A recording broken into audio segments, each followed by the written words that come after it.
Hello, everyone. Welcome back to coverage of SCG Cincinnati, brought to you by Anurag Das. I'm Dom Harvey. I'm here with Andrew Ellenbogen, and we're here for the elimination rounds. Our top six card has been decided, and we have a stacked bracket that we're going to get to watch conclude. Very excited to break that all down with you and bring it to the 1,300 of you out there in the chat. So thank you to all of you out there for being with us as well. We're going to have fan favorite Jerry Thompson on camera once again.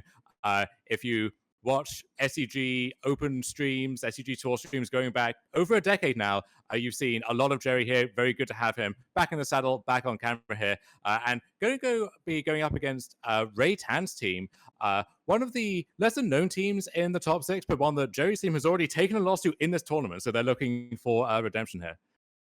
Yeah, although maybe they're not as that famous, but I think they're no slouches. For example, Dave Shields is I don't know, long-time Magic player with a bunch of Pro Tour appearances, perennial teammate of Matt Costa, who were one of kind of the terrors of the Team Limited circuit back when I was playing a lot of that. I really don't want to undersell them by any means. Jerry's certainly an incredibly strong player himself, former Platinum Pro, former World competitor, etc., etc., etc. However, I think really the question with regards to Jerry is just how active is he these days? You know, is he retired? Is he semi-retired? Like, what is the situation? Because certainly I think Jerry, when he's on point, is an incredibly strong player, but I'm just not sure if he has kind of the hours these days. Well, Jerry, I think by his own admission, has a complicated relationship with Magic, but when he's in the zone, he wants a game. And I think especially for a team tournament, and you can maybe testify on this as well, there's some sense of, well, if left to my own devices, maybe I would just kind of like phone it in a little bit, but I'm not going to let these guys down. Like you dragged me out here. I am going to put in the work for you. And I know that Jerry has been in the leagues, in the streets, getting ready for this tournament. That preparation has paid off so far. And we're going to start here in the modern seat with Zile Yao on the left playing Recto Scam against Dave Shields on Jerry's team playing four color creativity. His brother, actually, I think, is in their Pioneer seat. And it's always interesting when, you get paired against a team and there's one name that you recognize and then there's someone who you've never met before with the same last name, and it's, well, okay, I can tell what's going on here, and also they've probably had some pretty good tutelage along the way, so gotta be scared of them as well. Yeah, very much agreed. But anyway, it looks like we're going to start off with a Ragavan trading with a Lightning Bolt. Pretty kind of standard outcome, nothing of note. I guess something of note is that Zyle didn't have a Grief Scam here, which is obviously the best thing you can kind of have against these creativity decks. Yeah, there's also, especially on the play, Fury Scam on turn one, just making a 4/4 double striker that's outside of the bot range. That can often be good enough. You get 2 hits in before they can do anything. On the draw, it's a lot dicier, especially in the face of Teferi, but still good for 8 damage sometimes. Always got to be on the lookout for Leyline Binding as well. Darthy Voidwalker as the follow-up threat for Yao on turn 2. Dave Shields just going to play a fetch land and pass back. We've seen Shields on camera already this weekend. A lot of different artworks on display among his mana base. So we'll be put to the test, see if we can identify all of those. Second follow-up Voidwalker here from Yao. And this is something that can happen sometimes with Scam, is you don't have any of the combo elements of your deck, but you play a threat, you play a threat, you play another threat, and the creativity deck, its answers are kind of spread between what they hit. So your bolts can deal with the creatures, your spell pierces can deal with some of the non-creature threats, but it's easy to get stuck with a hand of spell pierces against the creatures or a hand of bolts against the blood moons, if that makes sense. No, I think that does make a lot of sense. And I sort of think this is fundamental to Creativity's nature as a combo control deck rather than a pure control deck. You know, Creativity isn't equipped to fight against, endless waves of value forever. It's more equipped to kind of slow down the opponent, make their life a little annoying, and then, okay, I bought enough time, make an Archon, you lose. Right? And because of this nature, it just only has so many slots to devote to any given type of answer. And its answers are a lot going to be dictated by kind of the hate that they're worried about, more than necessarily being able to handle every threat. Yeah, there's Reprieve as the color shifted remand with some subtle differences in wording there from Shields, bouncing the Voidwalker back to Yao's hand, saving off some damage there. And this turn 3 often is a pivotal turn for the creativity deck. You know, if you have the Teferi to bounce back the other Voidwalker, deal with all the pressure on the board, if you have the Fable to kind of filter through your draw, set up the turn 4 creativity, then you feel like in a good spot. Shields has neither of those and also does not have a third land. So Yao has to be smelling blood in the water here. That is definitely true. Although, depending on how much gas Yao has left in the tank, Shields could definitely still win this. If he can handle these two Voidwalkers, buy a lot of time. Flood usually loses the screw eventually, so I wouldn't count Shields out just yet. No. So here's a Bolt dealing with or attempting to deal with a Voidwalker, and one of the many feigned death effects. No Grief or Fury to pair them with, but this is a play pattern that comes up sometimes. They have to kill your threat, and you just buy it back for a second go. Yeah, absolutely. Although, wait a minute, I was gonna say Spell Pierce plays here, right? Since Yes. Yao has 3 mana tap, despite the fact that swamp is currently untapped. Um, so it's not necessarily guaranteed to work, and indeed Shields has it, which makes a lot of sense if you don't have any lands, you have something. Oh, but there's actually another scam element, it appears. Yeah, this is one of those giant back and forth stacks that you expect to see more in the Legacy or in Vintage or whatever. But seeing that here in Modern, so once all is said and done, the Bolt and the Spell Pierce will get exiled. Yao is 2 Feigned Deaths down, but very happy to line up both of those and trade those with the card. And Yao now has 7 power against an opponent who really needs a third land drop here to stay in it, I think. Yeah, agreed. Him having the second scam element there, I think, is a big game changer. If that had all worked out for Shields and the Voidmark had left play, maybe he'd have a little bit of time, could afford to miss the land drop again. Now, I sort of think his back's against the wall. He needs to find it, and he does. Yeah, it is a tap land, Jetman's Garden. This is one of the issues with the creativity deck is, especially before Dwarven Mine comes into play untapped, you have to be careful what you wish for, because a lot of those top deck lands will come in tapped for you. Also quite a painful mana base sometimes too. So if Yao can get enough attacks in, shut off shock lands or fetch lands into shock lands, then that might be a big game as well. Yeah, and now Yao here, I think the big question for him is, well, I guess first of all, does he have Blood Moon? Is question number one, since that would be probably his best play here, which shut off any Dwarven Mines, make it hard for Shields to get going on a creativity.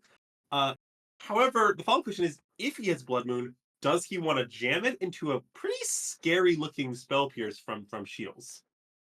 And that's why I think you see Yao pausing a little, because that Voidwalker represents a reprieve or bolt or spell pierce of his own now, you know, turning Shield's cards against him. And so he could pick a fight on the stack over Blood Moon if he wants to, but then would lose his source of pressure. So I don't know if Yao had the follow-up threat or just decided not to move in on that, just going to attack for 3 instead. That Voidwalker now a 3-turn clock at this point. Yeah, I mean, I think it's pretty unlikely that Yao had kind of a threat that he could cast that wasn't Blood Moon, since the only thing she was representing there was Spell Pierce. But I think it's not implausible that Yao had a Moon there, but decided, hey, like, I don't really want to trade my Voidwalker for a Spell Pierce, so decided not to jam the Blood Moon into that. Maybe thinking that Shields is constrained on mana and therefore doesn't need to. Although it's also possible he just has, like, you know, an awkward Terminate or kind of just a not very strong hand. Yeah, and this is the punish maybe to Ferry bouncing back the Voidwalker, so that one will be not attacking or activating next turn. Going to have to buy that back. Takenuma channeled for Yao at the end of turn, separating out the creatures in the graveyard. Got quite a few to choose between. Grief, Fury, Voidwalker, or Ragavan. I think actually Bowmasters might be one of the preferred options there if he had it, but that one, not one of the choices. Yeah, Bowmasters works pretty nicely against Teferi any way you slice it. If the Bowmasters comes down first, you get a free ping if they bounce into Teferi. The Bowmasters comes down second, it cleans up the Teferi without committing any attacks. Kind of works either way, but yeah, obviously not going to have the option here. And now he's in a pretty interesting spot where, okay, so it's tricky because if he draws a land, like if he knew that his top card was a land, he might maybe want to take Fury, just a massive threat, 2-turn clock, clean up the Fairy. However, he obviously doesn't know that. If he draws a spell, he'll be really sad he picks that up, both because he can't double spell and because he might not have the 5th land to cast Fury at that point. So I'm really not sure what Yao should take. My suspicion is Ragavan, but it's hard to say. Interesting. See, I would be inclined towards Grief because if there is a creativity there, you want to take that, and then it's a threat with menace, so it can't get fogged by dwarven mind tokens very easily. Whereas Ragavan here is threatening, I think, just to run into a dwarf, and unless Yao has a way to force that through. Yeah, that's fair. I guess I was imagining that kind of forcing the action on the Doormine and then killing the token might be enough turn of creativity, but maybe that's just worse than making a grief to start with. Maybe you're right. Regardless, Yao does go with the Ragavan for whatever reason. Yeah, and even if Yao had a Bowmaster or removal spell, because of Teferi restricting that timing window, there would not actually be a chance to take out that dwarf before it can block in combat. So Ragavan going to an almost certain death there, and the Voidwalker being recast. So now Shields has an open window to maybe fire off a creativity if he has one. Yeah, and this is not a great outcome for Yao. Yeah, I think you're right, actually. The Teferi preventing the rule spell in combat maybe means that Ragavan is just a worse choice than Grief. I'm not sure I like this play upon reflection. Uh, yeah, I think maybe he was supposed to get the Grief, as you mentioned. Maybe he made the same mistake I did, not remember he can't kill the dwarf in combat. I'm not. Mm-mm.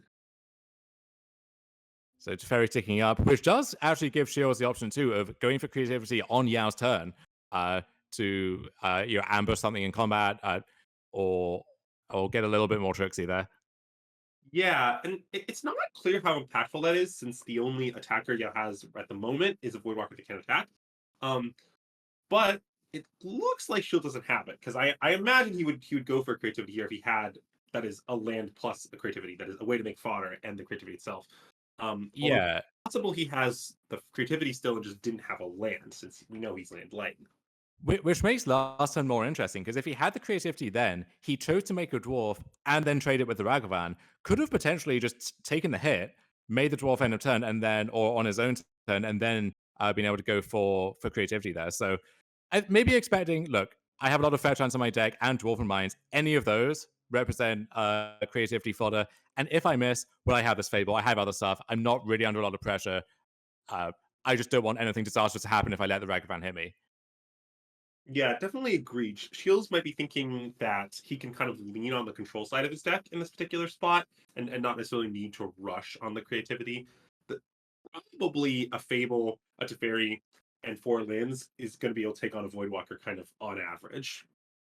And this is a point that Shields made on the podcast that he now co-hosts with his teammate there, Jerry Thompson. Not clear what the name of that is at this stage, but Shields has said he likes to play creativity more as his controlling deck, not rushing into firing that off and just taking his time when he can afford to do that. And he's judged that he now has enough breathing room to go for that. Yeah, and I think interestingly, now that Zhao has taken down the Teferi, he could, in theory, make his own Teferi to like clean up this Goblin token. Of course, even then, Shields would keep the treasure, so he's not necessarily locking him out of a creativity or what have you.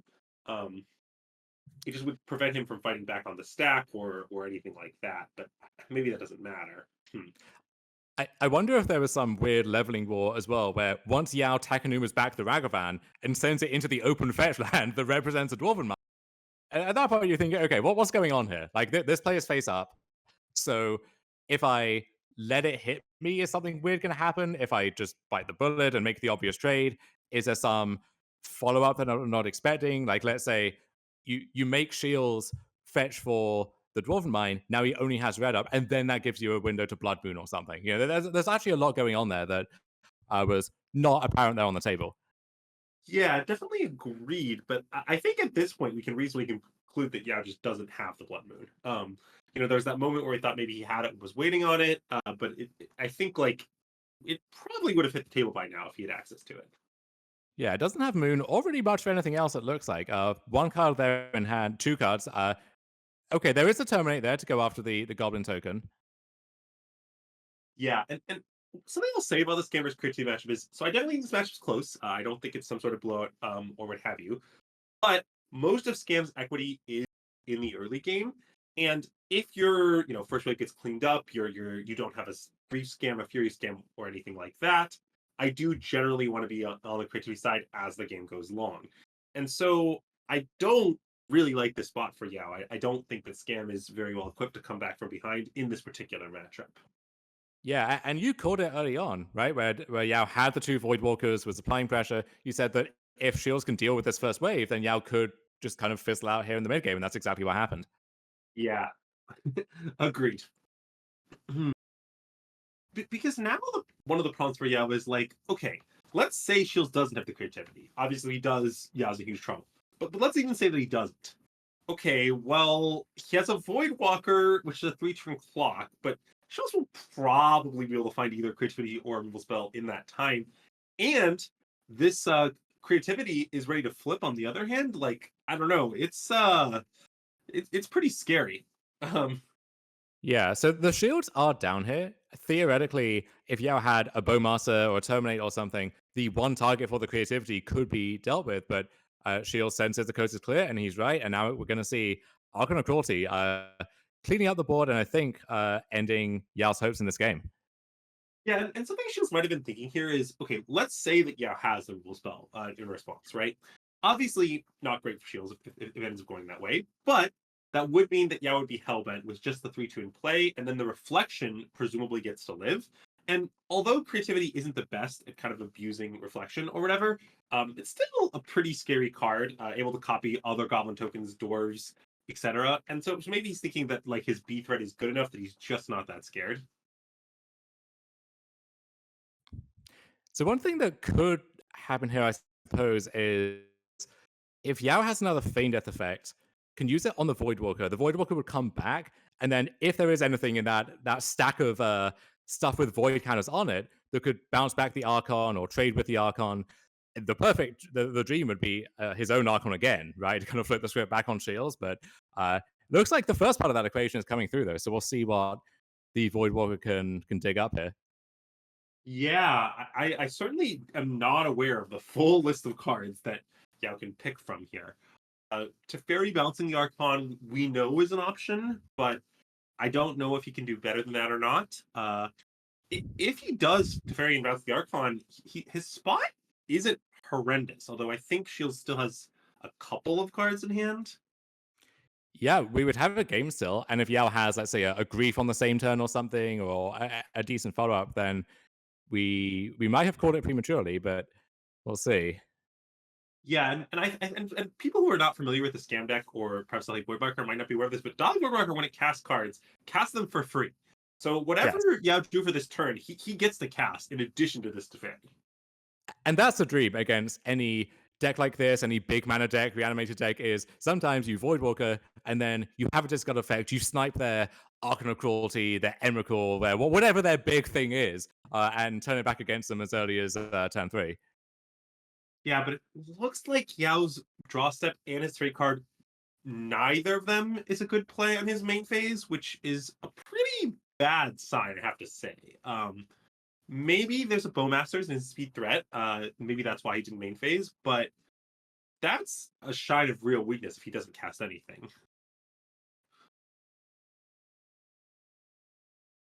Hmm. All right, so now the Fable is unsummoning set, right? I think that was a pass from Yao. Which means that okay, he's gonna attempt to go for the fairy and wow, one right into the Orcish Bowmasters there. The token and the ping easily taking down the Fable. The main body sticks around. I wonder if Yao slow roll. Yeah, there was a chance to maybe flash it in, get some damage in, but Yao kind of anticipating this was going to happen on this turn. And yeah, now gets to keep the Bowmaster around as well. So really nice turn of events there from Yao. And Bowmasters is a very strong card by its own, but the threat of Bowmaster also has such a warping impact on how these games play out. Shields, though, does have Ren and 6 as a follow up to either shoot the Bowmaster or maybe there's a fetch land in the bin if he needs that additional resource there. Yeah, I'm not sure there is because Bowmaster. Sorry, Voidwalker was in play for so long. Okay, but there is. Okay. Yeah. And that almost is better because once you don't care about the Bowmaster anymore, just getting a Dwarven Mine instead and not having to lose a loyalty in the process might actually be a better use of your time there. So second Bowmaster from Yao. Wow, okay. But this still can't take down the Ren and 6 through a potential Dwarf block, which I imagine is Shield's plan. Since Shields can kind of use this Ren and 6 to buy a lot of time if he wants, he can... Oh, wait. Interesting. Why didn't Shields respond by cracking a special into that Voidwalker?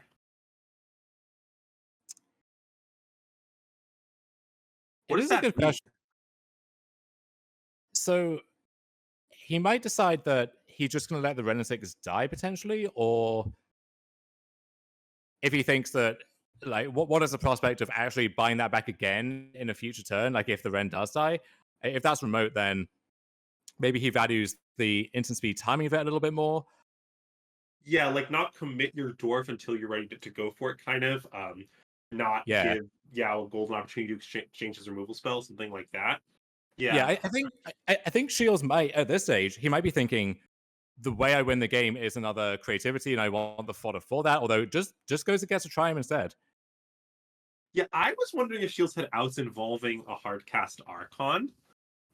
He's not that far away, right? He just needs the 2 tokens. I mean, yeah, I'm very interested to see what this means for Shield's hand. Yeah, it's strange because if you're working towards the hardcast Archon, then you need at least 2 more lands to get to that point, which means you can't really have that many other spells. So if that's your plan, that's all your plan really is. If you have spells, then the Archon is a pretty distant prospect, but maybe those spells are enough to flip the script again. Yeah, I'm not sure. You definitely maybe casting Archon isn't what he has in mind. I think it's one reason you might choose not to make a dwarf token there, right? Is that you want to kind of build up that Archon, so you take this opportunity to fetch for the second black, which does happen to come when it comes to play tapped land. So you have to do it kind of in advance. Now, maybe something else is going on, but like, I'm not exactly sure what. Like, he already had all 5 types, I believe. So like the costing on Leyline Biting, I think, is sort of hard for it to be a factor. I guess he did just get the second white mana, maybe? I'm not exactly sure.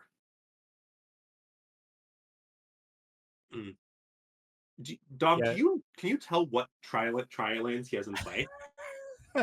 Well, I guess the cheating answer would be just look at the triumphs that are in the deck. I think it's good call. Gem's Garden, and I want to say, I'm going to guess Zero Taurus Proving Ground, and I'm going to confirm that for myself and for all of you. It's Xander's Lounge. Okay, close enough, you know? Okay, Gave yeah, myself sorry. decent odds. Yeah. But Shadow Prophecy there from Shields, digging for an answer. The kind of card which, if you're not under a lot of pressure in this matchup, great way to find the pieces you need and pull ahead in the mid game. Sometimes can be a nice desperation way to dig for the outs that you need. Shields needed outs, did not find them, and Yao, after a really interesting back and forth game 1, is actually gonna take that one down. And we are going to jump over to Legacy real quick. Let you in on that action there between Painter and Joey Thompson on Death Shadow.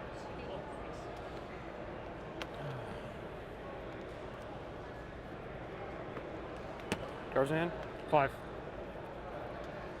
Yeah. We're going to just test out the on-table mics for the players real quick. So if you hear any random disembodied audio, that's what that is going to be. And it looks like the game itself is kind of in a bit of a lull here. 2 construct tokens for John Hatter on Raptors Painter, staring down Orcish Bowmaster, an army, and Plague Engineer on Joey Thompson's side. Yeah, so, okay, Dom. So tell me about Plague Engineer in this Painter matchup. Is this a card that, I don't know, players normally board in for this? It doesn't seem like it's obviously intended for it from my perspective, but I'm not exactly sure. It makes a certain amount of sense. So the level 1 play is just, you name Goblin, you kill Goblin Welder, and there are some other Goblins that get a little smaller, but that is a nice trade that you'll happily accept. Part of the Rakdos part of the Painter deck now is Orcish Bowmasters. What else? And there's this weird back and forth there where a lot of the creatures that just die straight up to Bowmaster are no longer really playable because of Bowmaster, and those are the same things that get cleanly answered by a Plague Engineer. So on that level, Engineer has got a little bit worse. On the other hand, Plague Engineer, really good against the card Orcish Bowmasters. So you need to kill that one. And it would not surprise me if... I don't think this Engineer is on Orc, but you're going to see Engineer naming Orc quite a bit in Legacy in the near future, I think. That makes a lot of sense, yeah. Even if you pick off just a single Goblin Welder, then I guess you've kind of already gotten your value on the plane engineer. You don't need to do all that much better. Black. Although, in this case, I guess we're coming in mid-game, so I'm not 100% sure, but is this plane engineer naming construct? Yeah, it might have had to. And also just a Death Touch body, pretty nice against big construct, which is one of the main ways you can lose the matchup. Good question. Yeah, shoot. And we do see a Bowmasters taking out the opposing Bowmasters here. One of the more popular plays in more or less every format where you're allowed to play Bowmasters at the moment. I'm not blocking. I swear I'm not blocking. I promise. Okay, and we are getting word that the play engineer was naming Goblin, so did maybe take out a Welder historically, which I don't know, can't be exchanged very sad about, even if he ends up just trading it off for a construct. At this point, the job is done. He's gonna eat it with the probably engineer, but I mean, there's like nothing left on board. How big is it? 4-4. Where are you at? And John Hada here, I think maybe considering what to do with this construct token, it looks like. 13 or 15? I think you're at 15, right? It was just two sagas. Some dispute over life totals and what was how big when it attacked this one time, so gonna get all that addressed real quick. Man. All right. I'm not gonna lie. All right, you know, just some minor discussion over this at the moment. And Jerry is up a game. You can see by the icon there. So looking a little behind in this one, but has that loss to give. Yeah, and we predicted maybe this matchup kind of being decisive in the overall Thompson kind of battle. That is to say, we thought that maybe Painter was favored, and if that was true, one of the reasons we were giving the edge to Tom's team, kind of our prediction segment. If Jerry does kind of upset here, I think that would be a pretty big swing in his team's favor, since the other matchups are kind of in a better spot. Yeah, well, we'll see if we can get any updates on how those other matches are actually going. In the meantime, though... Sorry, you can go. I was thinking in the meantime, we're just kind of in this, a bit of a stalemate almost. Yeah, it's weird. I mean, Hot is clearly ahead. He's got two massive creatures, the Bowmasters and the Token. But generally is kind of, because of this Death Touch creature and now because of this kind of large shadow, it's not necessarily true that just Hada has amazing attacks. He's just sort of in a holding pattern, but winning. That's how I would describe the game. Ancient Tomb. Yeah. So Wasteland going to take down Ancient Tomb as well. Hada has enough mana to work with between his other lands and Moxo for Lotus Petal that shouldn't be too much of an issue, I think. But Death Shadow joining the board for Jerry Thompson. A card that messes up Treaty Combat more than almost anything else. And look at this. End step, Jerry's going to cast Dress Down, which will clean up both of those constructs if it resolves. Which it won't. Okay, John Hada has the Red Blast ready as his last card. But that would have killed the constructs and let the Death Shadow survive as a 13-13 throughout the entirety of Hada's turn there. Yeah, potential for a huge swing, but Hada does have the Red Blast to be okay. But to be fair, as a deck that is famous for playing lots and lots of copies of the card Red Blast, he's going to have a decent day off. Any given blue card can only be so good in this matchup. Yeah, this is a nice thing about the Painter deck, is that these are your combo pieces, your dispels or whatever, if you like, for your combo turn. But also, blue is the best card on Legacy. There are a lot of blue decks, and so you have this premium sideboard card for the other blue decks. You just get to play 6 or 7 copies of in your main deck. And now, Jerry going to Bowmaster. How does Bowmasters? Stop me if you heard this one before. Oh, and it sounds like we might be going back to Modern, get more of that creativity versus scam action as they shuffle up for game 2 here.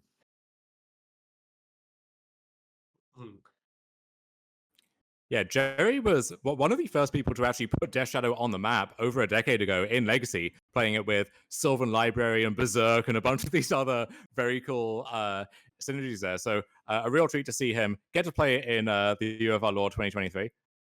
Yeah, definitely true.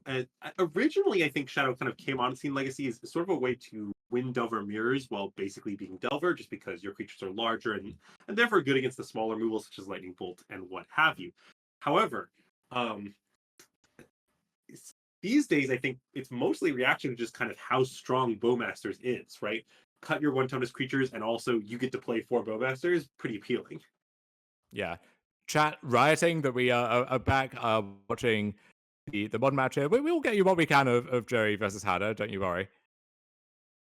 Yeah, chat writes a lot though. Come on, let's not give them too much credit here. But anyway, so Chat taking their cues from the nation of France, just rioting at the slightest provocation. all right, so this game is now getting underway here. So Yao choosing to just go for a Blackly Kiss pass in turn 1. This I think is pretty interesting because it sort of begs the question: what does Yao's hand look like? Right? Certainly, on the draw, a Fury Scam isn't that appealing, so that's not necessarily what we're looking for here. But it means he doesn't have a Grief Scam, and he either doesn't have Ragavan or has it, but is choosing to wait to dash it to play around Ren and 6, right? Yeah, you can also sometimes play Ragavan on 2, holding up the Feign Death effect to blank removal and get the bigger Ragavan that would then survive Ren on a following turn. That's certainly fair, but what I'm sort of wondering is like Yao can't have that big a range of cards in his hand right now because okay, he doesn't have Thoughtseize, he would have played it, right? He doesn't have Grief plus Feign Death effect because he would have played that, and he kept this hand. So my question is sort of on the strength of what was this a keep? Because so far his draw is very anemic.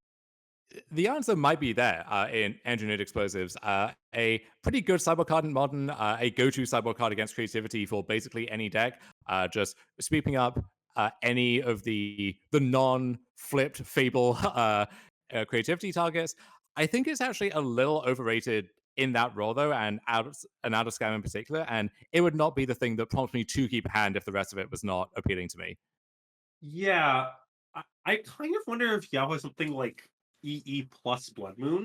Because I could easily imagine keeping hand like EE Bowmasters, Blood Moons, some things of cards along those lines. And this pass on turn 2 without a threat at this point, I'm putting Yao on the Bowmasters. It just seems pretty unlikely his hand is nothing else, unless he mulligan low or something like that. There is a fun question of if you have a Grief and a black card, but no Feign Death, do you just fire it off on turn 1? Or do you try and wait until you either draw the Feign Death or on the pre-creativity turn where he's most likely to have drawn that? I think a card like Ren and 6 is just too backbreaking here that if I had it, I would grit my teeth and just grief them and take that 1 for 2 on myself. But I could see him going a different way. Yeah, I do agree with you. Fascinating. Okay, so Yao goes for nothing. He just fetches a swamp very calmly and just hangs out. This to me is just 2 things. Well, one, I'm now putting a higher credence on the claim that Yao has the Blood Moon because he's chosen to fetch 2 basic swamps.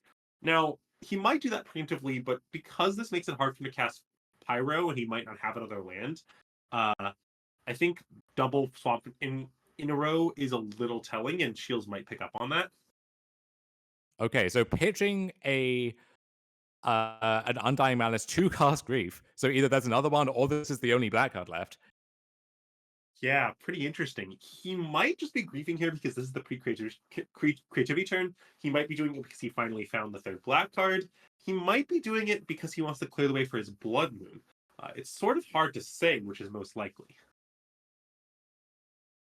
Yeah, if you had Grief plus Blood Moon rolled up, there might be a case for, I'm going to say this all for one big turn. Maximize my odds of forcing the Blood Moon through that way. And these 5 color creativity lists often do have some sort of countermeasures for Blood Moon in the sideboard. We can see here that this particular list has access to a basic plains and a couple of abundant growths for this reason.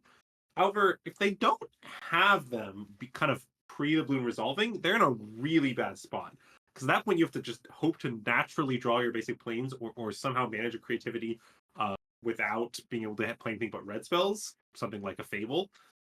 Both are possible, but pretty tall orders.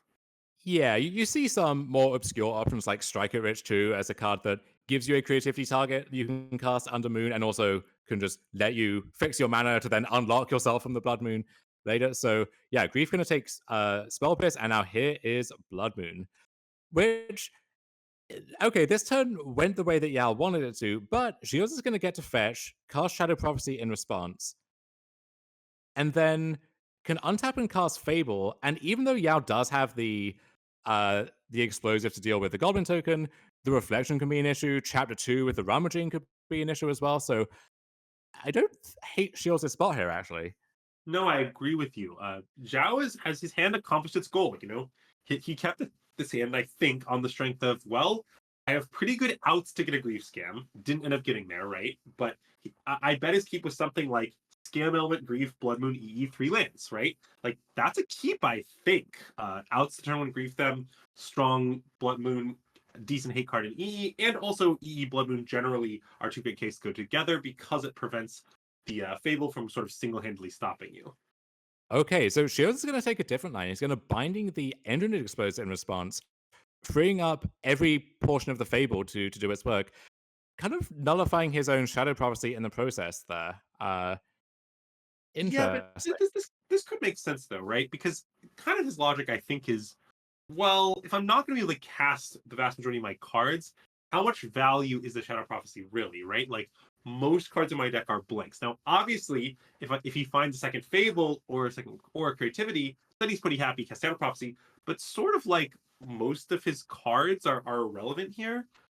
And also, if the Goblin token sticks as a result of removing the EE, then he will be able to cast Shadow Prophecy later. Now, it won't be for very many in terms of domain, but he might just be willing to accept that. Yeah, or even if he doesn't cast a prophecy, he can now cast other stuff that he would draw after that. So this is maybe placing a bet on his future draw steps and the ability of Fable to maybe cast those now. Yeah, I think I like this play from Shields. I feel like if the Fable sticks and we start making treasures, we'll be okay one way or another. That Goblin token is his most valuable game object, and this helps clear the way for it. I was going to say make sure it sticks, but that's not really true. Obviously, I could still have another removal spell. Yeah, the other side of the play I mentioned is that if you go for the prophecy, you kind of lose access to the binding, at least in the short term. And so you're kind of losing access to a powerful tactic either way. And so Shields going with this line instead, and I understand the reasoning there. Yeah, and so now, okay, Gao, as far as we can tell, doesn't have a threat. I think he kept a hand that was threatless except for this grief plus scan element, and did not end up finding the black card. This is one of the downsides of boarding colorless cards such as EE, but so it goes. So now, the question is, what does he have? Does he have removal? Does he have a second Blood Moon, apparently? That, I think, is not going to do it. He needs to remove this Goblin token or he is in huge trouble.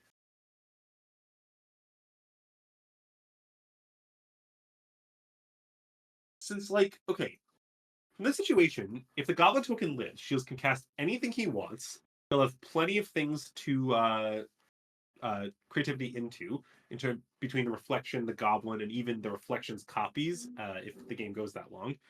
And we're still just he's just losing on board. I mean, the flip side of Deflection of the Goblin might be enough.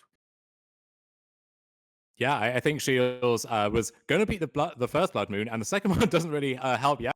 So, yeah, Shields looking good to force a game 3 here. Although, we did say that it looked like Shields was pretty far ahead in that game 1, and now Yao is defending his lead, so not going to count him out too soon. Yeah, I mean, I do stand by what I said before, which is that Scam is just not that good at playing from behind in general. It's a deck that's designed to get way out ahead of you in the early turns and then kind of improvise from there. But that doesn't mean it has no ability to do so. Something like a Pyromancer here, chaining into a few good draws, could definitely get Yao back in the game. Maybe a Fury to clean up both halves of his Fable. He certainly is outs. I do think most of those outs are going to involve Shields kind of bricking on finding creativity for at least a few turns. But then again, that is certainly something that creativity suffers from now and again. Yeah, Fury, one of the big cards in this matchup. I know that Michigan's own Kyle Bogomies at one point was sideboarding Fury in his creativity deck on the basis that there are some matchups like this one where getting to resolve a creativity is easier said than done. And once you do, it almost doesn't really matter what you get. And Fury is a card that just is phenomenal in the kind of fair games where you don't get to do everything you want to. Yeah, definitely. And I do think one of the appeals of that is also that just kind of evoking it early when things are not necessarily going well or when you naturally draw it is a lot better than naturally drawing an Archon, which is practically a blank. Practically a blank that sometimes can be the best possible card for your opponent if they can pair their Void Walk with a discard effect. So we're going to show you the updated bracket here real quick. So Team Weinberg up 2-1 over Team Juszek. They will be advancing to our semifinals there. And then we're watching Team Tan and Team Thompson. And the winner of this match has Team Baumeister, Corey, Brad Nelson, and their third, Noah Walker, who was not able to make it for round 1, but made it for round 2 and made up for lost time. They are the first seed in our top 6. They will be waiting for the winner of this match in the semifinals. Yeah, definitely. And I don't know. I'm just going to mention again, this bracket is incredibly stacked, and I'm really looking forward to see Team Baumeister and Team Wu kind of join the fray in the next round. Incredibly strong teams and very accomplished. But in the meantime, we're going to get back to some Legacy, giving into chat's demands. And it looks like this is the same game, and very little has happened since we last checked in. So not missing out on too much here. Yeah, we're still sort of in this weird holding pattern. It looks like Jerry's made some progress. Got a decently formidable board at this point. 2/2 Orc Token, the Bowmaster's Light Engineer, and a 4/4 Shadow that threatens to become larger on a whim, staring down these 2/3/3 constructs and a 1/1 you asked me why I dressed down to my deck. Thompson might be in the classic shadow spot of, well, look, I'm clearly ahead. My board is stronger than my opponent's, but am I so ahead that I can attack given that I'm at a low life total? Because that's how my deck works. Yeah, maybe I'm first. Good luck. Yeah, the magic of time-shifted Magic letting us see the full conclusion of this game here. So the wonders of modern technology, we do in fact live in the future. But not much going on at the moment. Hada has no play for his turn. Might be holding a couple of red blasts. I'm not exactly sure. Can't get a great look. But so now we're going to see, okay, does Jerry feel safe enough to attack? Does he want to go for any big plays? What's going on there? And it looks like the answer is a second dress down. And a second Pyroblast. And Jerry has the Hydroblast, a classic Pyroblast versus Hydroblast battle here. So Dress Down will kill the constructs, move the Death Shadow up to a 13-13. So we got to block that one if we want to stay alive.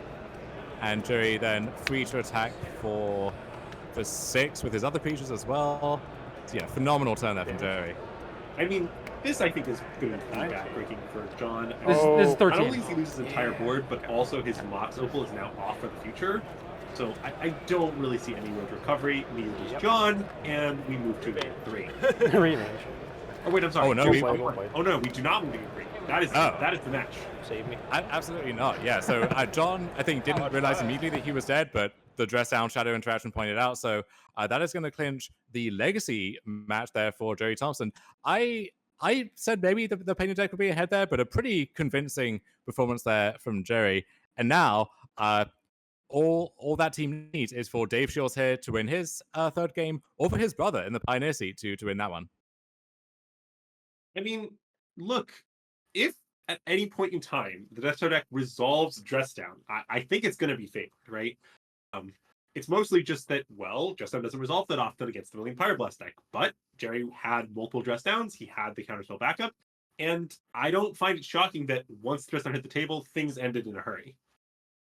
Yeah, and even if John had made the block to buy a turn, I'm not sure what the out would be. I guess in Snaring Bridge, actually. Top decking the Snaring Bridge would have been a pretty big game, but beyond that was really in dire straits there.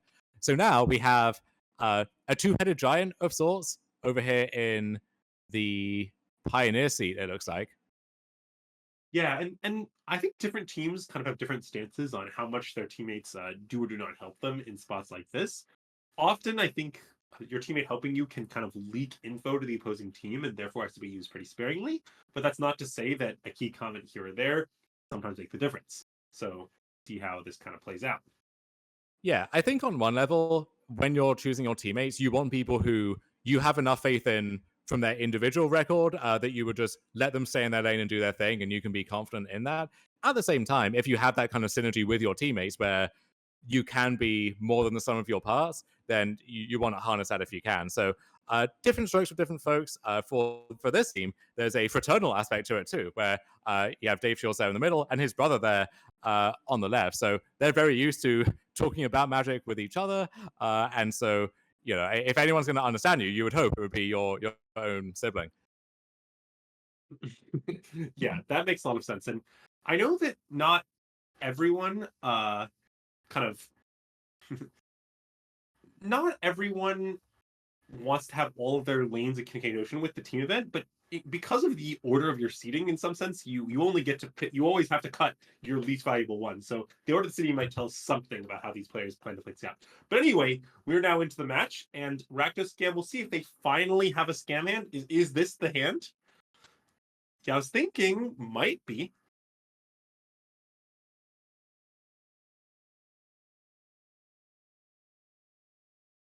We're thinking about something. No, I think maybe he's passed. Are we on Shields' turn? It looks like we are. Yeah. Wow. Okay. Although, some kind of lull in the action here. Okay, yeah, we're fetching and casting Abundant Growth. All right, so this is one of those sideboard options for creativity to give yourself a form of insurance against Blood Moon.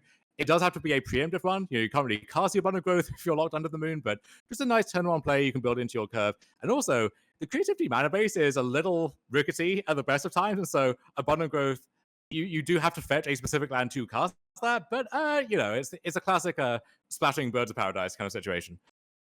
Yeah, I do agree with that, but something I like about the Abundant Growth as an approach is that this is a matchup where cards are often constrained. The scam deck tends to take a bunch of your cards between Grief and Thoughtseize, and I like that Abundant Growth just cantrips, doesn't like cost you. It's not like you're taking off from your plan A. Whatever you're doing, it will help you do it, while at the same time being just that countermeasure. And Voidwalker as the first play of the game here from Yao. And I again think that because Yao's draw has been so anemic, that the odds of him having a Blood Moon are pretty high, just because, well, he kept his hand on the strength of something. He didn't have Thoughtseize, Ragavan, or Scam. And if he has none of those things against creativity, I think usually that means Blood Moon. But obviously, Shields is pretty unafraid of that at this point. It's still a little annoying, turns off Doran Mines and whatnot, but nothing that he has to worry about all that much with the growth in play. No, maybe there could be an Explosives waiting to just be played in advance of the creativity turn, something like that. Yeah, maybe he doesn't want to show him the Explosives in advance. That's possible. Although waiting does potentially like expose it to like a Spell Pierce or a Reprieve that was kind of drawn later. I guess Reprieve is relevant because you recast it, but a Spell Pierce that was drawn later, that may or may not matter though. Yeah, and Bolt, with the way state-based actions work, will get a Void counter in case that's relevant for the next Voidwalker. There is a question against a deck that has this much interaction as creativity has, of do you mulligan aggressively in search of a good but maybe easily disrupted start, or do you keep a 7 which is functional and has a few things going on but maybe isn't that impressive overall? Yeah, it's definitely a kind of a tough needle to thread, and I don't fault Yao for falling kind of on either side of that dynamic. Certainly, some hands with less cards, like 5s or 6s that contain the Grief Scam, I think are often better than 7s that don't. But the Nightmare scenario is, well, it is possible that you mulligan don't find the Grief Scam, and all your other draws still do get a lot worse. So yeah. It is very common in my experience that you grief scan them and you see 3 relevant cards, so something like a Ren or a Fable and a Creativity and a Leyline Binding, and now you have a really tough choice of, do I take the action spells, but then they just binding my grief and I have nothing left going on? Do I take the removal spell and try to race, but then I'm racing against the obvious clock that I left them with? So there's a lot that you care about in the matchup, and Fable is one of those cards, maybe the best card that you have to care about. yeah, the combination of Abundant Growth and Fable into a draw that I think was kind of leaning on the Blood Moon seems pretty backbreaking to me. If we had an advantage bar here, I think it would be going towards the Shield side, although obviously Yao's not out of it. Yeah, we don't live that far in the future quite yet, but maybe some new technological breakthrough will be discovered and we can get an advantage bar in here. Yeah. So, let's not go crazy, but so now the question as always is, okay, what else does Yao have? Wouldn't be surprised to see him with some removal here. I think usually Scam leaves in some removal in this matchup, just between Goblin tokens and occasionally cleaning up an Archon. Also, it looks like he's top decked a Ragavan and is sending it in to trade for the pseudo Ragavan that is the Goblin token. Kind of saying like, look, if you want to lose one of your few sources of colored mana on this moon, that's fine with me. If not, then I get to hit you and potentially hit something good. Mason Clark in chat suggesting that there should be an advantage bar with unused face as the indicator. You could like toggle back and forth. I really think the most important thing is that we as commentators have control over the advantage bar and can just subject it to our whims. Yeah, that does seem pretty important. But in the meantime, the Ragavan does end up hitting just a fetch land, nothing like a Bolt or any of the other kind of big swings available off Shields' deck. And now I think Yao's maybe considering what else he can do, what sort of outs he might have. I'm not sure. Do you think he has multiple plays? That would be surprising given how little he's done this game. It looks like maybe his own Fable, another land. Not a ton going on, really. Interesting. If he has his own Fable, I wonder why he cast Ragavan over it. Or maybe he's thinking that he wants to sack the treasure and do both. Yeah. It looks like it. So if let's say you hit something good off Shields' deck, like his own Fable or a Teferi or something, you might have an interest casting that instead. And I think Yao also correctly judges that Shields is going to take the hit. Just that Goblin getting to attack, getting the treasure is too important. And so I think you get to have your cake and eat it too. You get the attack, you get to cast your 3-drop post combat, and that's a nice turn from Yao. But we'll need a follow up still, and the Fable will help you find that. Well, that is definitely true. But what I think is interesting is the tank from Yao, right? He didn't just like attack with the Ragavan, Shields no blocked, he hit a blank, and then he slammed Fable, right? He paused for a while. So whatever his other card is, it was a plausible play this turn. Not as strong a play as Fable, but one that was close. And I think weirdly that's a sign of strength. Like maybe his other card is a Pyromancer, maybe like another Blood Moon. I'm not exactly sure. Any thoughts on what could be lurking kind of in Yao's hand? I think, as in last game, the second Blood Moon really does not do a ton for you. So I would That's happily true. play the Fable instead there with the intention probably of discarding the second moon to the first one. So, not quite sure what that last card is, but I think Yao needs it to be a good one here. Yeah, I mean, Fable will presumably launder whatever garbage left behind into some pretty reasonable Magic cards. I just think it's interesting that we sort of know based on how long Yao paused that turn that his other card is a play, right? He has something. I'm not sure what. Another thing I was wondering is, okay, let's say that Yao had a removal spell there. Like, let's say he had Terminate, right? Would you be inclined to terminate the Goblin token over deploying your own Fable and try to like restrict Shields' colored mana, or would you more just try to get your own clock going, get towards that looting, and kind of move towards the third mode as well? That is an interesting choice. The issue with that though is I think the growth already unlocks enough stuff from Under Blood Moon that I don't know how much the treasure adds to that. And then also you care about the reflection, you care about potential other, if Shields gets to a point where he can go for creativity. So the Terminate might have other uses in mind. And I think just getting your own Fable down is so important that you want to keep pace with that. Yeah, that makes sense to me. Sort of like if the Goblin was the only source of colored mana, then kill at all costs. But once there's an abundant growth, the second source, just like obviously it's good, but perhaps not as important as development. Yeah, looks like Yao does have a Orcish Bowmasters in hand, so maybe answering that mystery to some extent. Okay. So I think then what he was thinking is, okay, if I hold up this Bowmasters, then I can A, preserve my treasure token, and B, potentially get the Fable Chapter 2 that is If Shields wants to loot, he will have to either answer this Bowmasters or give me bonus triggers. And either way, that is good for Yao. However, in the end, decides that just moving the Fable towards flipping, getting his own goblin is more important. And, I think that's probably the right choice.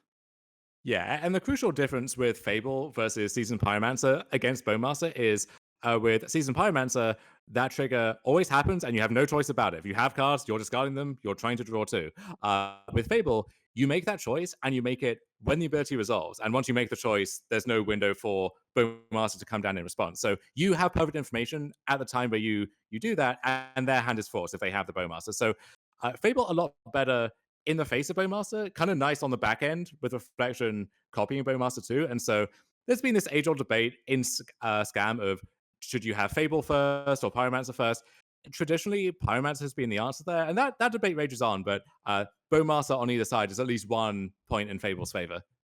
Yeah, I definitely agree with you. Historically, I think the scam lists have played the Pyromancer because of how strong it is on empty hand to just be able to immediately pick up 2 fresh cards. But I would be surprised if we saw people shifting back in the direction of Fable as a direct response to Bowmaster on both sides. It's tough now as well because you have Bowmaster, there's less room for any of the 3 drops, whether it's Blood Moon or Fable or Seasoned Pyromancer. So even though that card sprinting does change that debate now is more tight than it would be otherwise, just because you can't play both the way that I and a few other people were doing a few months ago. Yeah, every scam list is squeezed on slots now, and it's really unclear where the slots are coming from. I've seen some people shaving on Dothy Voidwalker, some people shaving on removal. It's really anyone's guess what makes the most sense. I've even seen some 3 Thoughtseize lists, as weird as that sounds. But we'll have to see. The dust is really not settled from the Lord of the Rings set hitting Modern at this moment. Yeah, one of the big things Scam was missing previously was just another good 2-drop. And so people try stuff like Blood-Tithe Harvester, which fine card, but doesn't really scale well up to the modern format. And then they just print one of the best black 2-drops of all time. And sure, we'll pick that one up and run with it. Yeah, absolutely.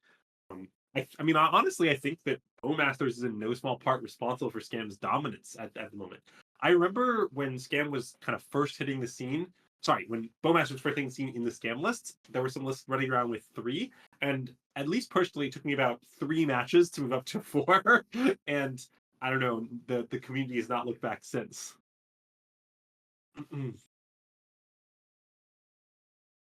Well, and look at this. You can see Shields just going after the Ragavan, absolutely ignoring the Blood Moon. At this point, he's like, look, I have enough treasures. I have this abundant growth.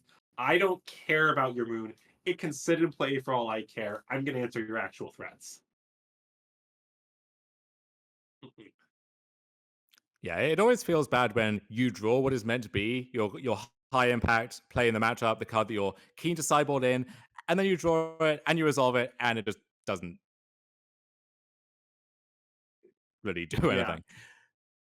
On the plus side for Yao here, though, although both players have reflections here, and Shields will get the first turn with reflection, reflection is a much, much better card in the Scam deck than in the creativity deck. That is to say, in creativity, look, if you don't have an Archon, nothing that your reflection does is that impressive. Sure, copying a Goblin token is fine, copying a Dwarf is fine, but none of it's anything to write home at. On the other hand, in Scam, you have a ton of juicy targets. Copying Grief to Thoughtseize from their draw step is awesome. Copying Fury is very strong, obviously. Copying Bowmasters to get more pings and more tokens. There's a variety of good options. So, although Shields gets the first Fable and turn, and that might be decisive in the other formats, out of creativity specifically, I think Yao is still in it. Absolutely. And the second Fable, we're going to see the classic, like, copy my Goblin token, get another one that I can safely send into combat, make some more treasure. At this point, Yao has more mana than he knows what to do with, but always nice to just have some extra rectangles floating around. And then Reflection with Bowmaster can be a big deal too. And then once the second Fable finally transforms, well, then you get the classic double Reflection dance that we've seen so often before. Yeah. Yao is clearly winning the fair game at this point. He's definitely ahead. Things are going well for him. On the other hand, he's also really in a race against the clock, because eventually Shields will draw creativity. He'll make multiple Archons and copy one with the Fable, and the game will just end. So Yao's in the spot of, okay, I'm winning the grindy game, but I don't have a lot of time. I gotta get moving. And it's sort of unclear how he's going to balance continuing to grind versus getting that clock going. There's Grief. Okay, so that Fable Grief combination is close to being in play here. And that's Veil of Summer for Dave Shields, right? Yeah, I think that is Veil of Summer. Okay, so that's clearly good in the sense that, he stops the Grief and draws a card, nothing to complain about. But it will trigger the Bowmaster, I believe. Which cannot actually target any of Shields' permanents or Shields himself because of the protection from the Veil. So you end up in a weird spot of, okay, I'll shoot my Reflection for one and making a mass again. Yeah, but hold on though. Although this Veil protects Shields for a turn, and I think, it's clearly right from to fire it off rather than let it get griefed or whatever, it does mean that presumably Yao will be able to draw step Grief if he wants to, right? Isn't the Fable unsummoning set this turn? I believe so, yeah. And the moment that lock comes, Shields' hand just falls apart. He is shuffling some other cards around, so it looks like a second piece of interaction here. Okay, I mean, his second piece of interaction, he might be all set, but copying Grief in the draw step is an incredible threat here, and Shields has to be aware of that. I imagine if he has interaction, he's going to be pointing at the Fable itself to kind of break up that combination. Yeah. There is a weird case sometimes for trying to copy the Grief on their upkeep if you think that if you let them draw a card and they draw the Bolt or the Binding that would break up that combo, then the card that you want to Grief, they now have free reign on. So if you have a strong Grief that they already have the creativity or whatever it is, then the timing there gets a little complicated. But Shields does have the Bolt, going to break up that in advance by taking down the Grief, but the Reflection is still there, and soon there will be another Reflection along with everything else that Yao has going for him at this point. Yeah, so I'm interested in why Shields chose to kill the Grief instead of killing the Reflection, right? Because that double Reflection combination is very scary and very much on the horizon. Well, speaking of scary, here's Archon of Cruelty. Okay, well that's an incredible hardcast through a Blood Moon, no less. So Fable will now copy Orcish Bowmaster. So Shields will draw a card from Archon that will get two triggers from the two Bowmasters, which will then kill off Shields' Reflection and make that Orc even bigger. We are going to have to sacrifice one of those creatures to the Archon, though, before any of this happens. Wait a minute. Is Yao going to be able to beat the Archon here? I mean, not kill it, literally just, beat it? It's weird, but Bowmaster's Fable is very effective against Archon, right? He can repeatedly do this thing where he generates an expendable, sacrifice and gets a bonus trigger from both Bowmasters for a 2/2 in stats and 2 pings. I don't know. I kind of think Yao might be in the game still. Yeah, so you can sacrifice the Orc and then reamass with the Bowmaster trigger and just keep doing this continuously. And yeah, it's weird to say that the 2-drop is kind of checking the 8-drop, but that may be what we are dealing with here. Yeah, well, actually, can Yao sack the copied Bowmaster while still getting a trigger from it? So we'll have to confirm the exact ordering of Archon. I believe you cannot do that. Okay. I'm not... I wasn't sure, but either way, it's great. They sacrifice first. So yeah, if you want the second Bowmaster to get the second trigger to kill the Fable, then you need to keep that token. So I imagine you sack the Goblin at that point? Yeah, that's what I would guess as well. But regardless, this is... And in fact, maybe that's what's being discussed here, is what to sacrifice. But regardless, Yao is very much in this. And in fact, if Yao has left in some terminates or something along those lines as out to the Archon, anything like that would be completely game-ending. Shields needs this Archon to be in the game, and he's not definitively won, even though he hasn't. Yeah, and then Fury or something would be a great top deck too. It looks like we're getting hands shaken either way there. So it's possible that Shields' brother there in the Pioneer seat, if he won his match, then that will clinch the whole thing after Jerry won his. So fascinating Oh game man, 3 that we might not get to see the full conclusion of. that's a little disappointing, just because I don't know, that game was absolutely fascinating, and I kind of wanted to see how it played out. But that's the way the ball bounces sometimes. Yeah, that was a very strange game, but that type of game is something that I think is pretty common in the matchup, where there was some really big swing back and forth. You have cards which really live up to their intended purpose, and then some which really don't, and then they're just kind of lying there not doing anything. But then also a lot of interesting decisions, right? There were a lot of spots where we thought either player could have done something differently. I think on balance, slightly more of those games are going to go to creativity, but not an easy matchup by any means to play from either side. Yeah, I thought Yao played a pretty impressive game there. I thought that he was kind of in a bad spot both games, but through some tight play, was able to make pretty strong comebacks.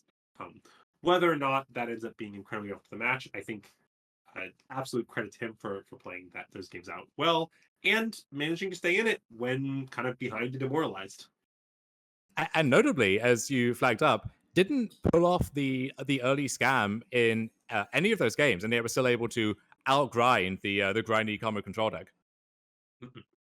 Yeah, absolutely. And I don't know. Certainly, you don't have to have a scam to play the scam decks. Certainly, the Blood Moon scam, as it's often called, is fine, and certainly Ragamon is a good card. But look, like the reason people play this deck is because Grief plus Recur Grief on turn one is incredibly messed up.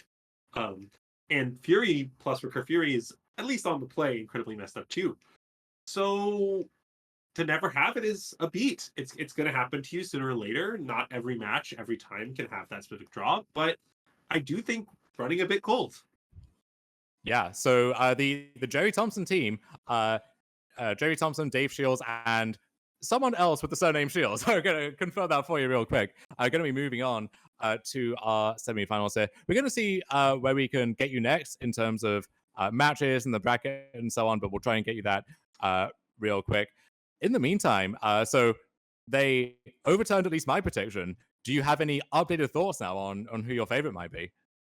No, not really. I mean, I'm not results oriented. Um, I try not to let a one match sample affect what I think is more likely, and I definitely thought this was a close call, But Well, I would repredict the same thing again. I'm results oriented in the sense that if Jerry's team had lost, I would no longer predict them to keep advancing in the tournament. So I would update my priors there in that sense. Okay, that's fair. That's fair. I'm just saying, Yeah, we're going to send you to Anurag real quick for an update on where we're at, and also just to look at his beautiful face. So here he is. I mean, I don't know about beautiful, but we just finished our top 4 or top 6 match. The other top 6 match is underway. So I'm going to go ahead and update the bracket for you real quick and let you guys know what's going on here. Before we do that, I just want to give a really quick shout out to all our sponsors. So thank you Nerdbirds, thank you Apex, thank you Spice Rack. Oh my God, thank you Trash Masters, thank you Cool Stuffing, thank you Dragon Shield. We could not have amazing coverage without you guys. So let's dive into this real quick. And Dom and Andrew, I don't know if you guys are here, but I'm going to run back the same. I know you guys have been casting nonstop, so yeah, you guys are live right now. I've updated we're going the strong, graphic. no problem. Nice, beautiful. I love to hear it. So we have Team Wu against Team Weinberg. We'll start there. You guys know the matchups already. And for the record, I forgot to mention this, but this is entirely open deck list now that we are in the top 8. So there's no secrets. We get to see like full mastery with full information, and it's on time too. So I don't know. We could have like literal perfect gameplay if we actually wanted it. So Team Wu is Death Shadow against Jeskai Control, and then I believe, is it Murktide against Rakdos Scam?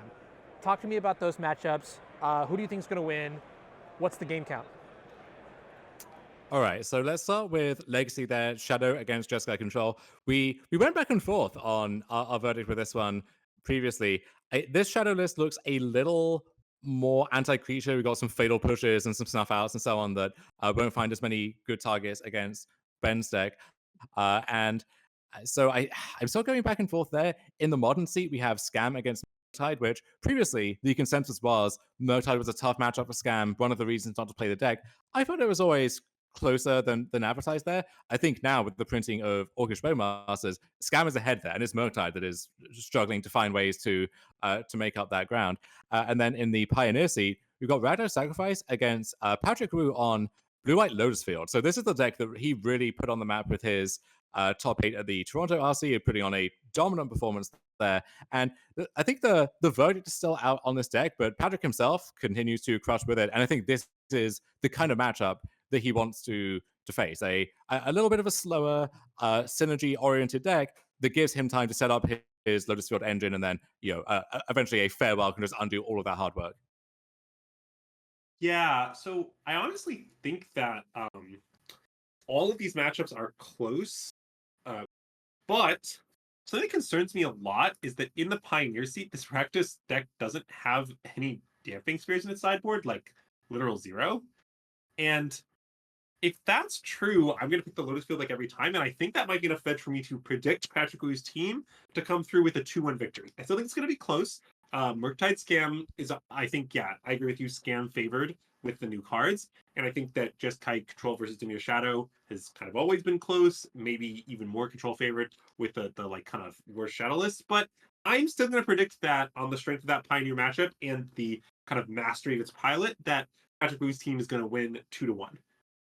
Okay. Yeah, it's a matchup where the Sacrifice deck really needs to be out of the gates fast with an aggressive start, and you're looking almost to be this beatdown deck more so than this weird synergy deck. And on the draw, that's going to be harder. And then there are some weird lineups like sometimes you play a Mayhem Devil on turn 3, they have to play this naked Lotus Field, and then they take 2 damage because they're sacrificing 2 lands, and you can really push ahead.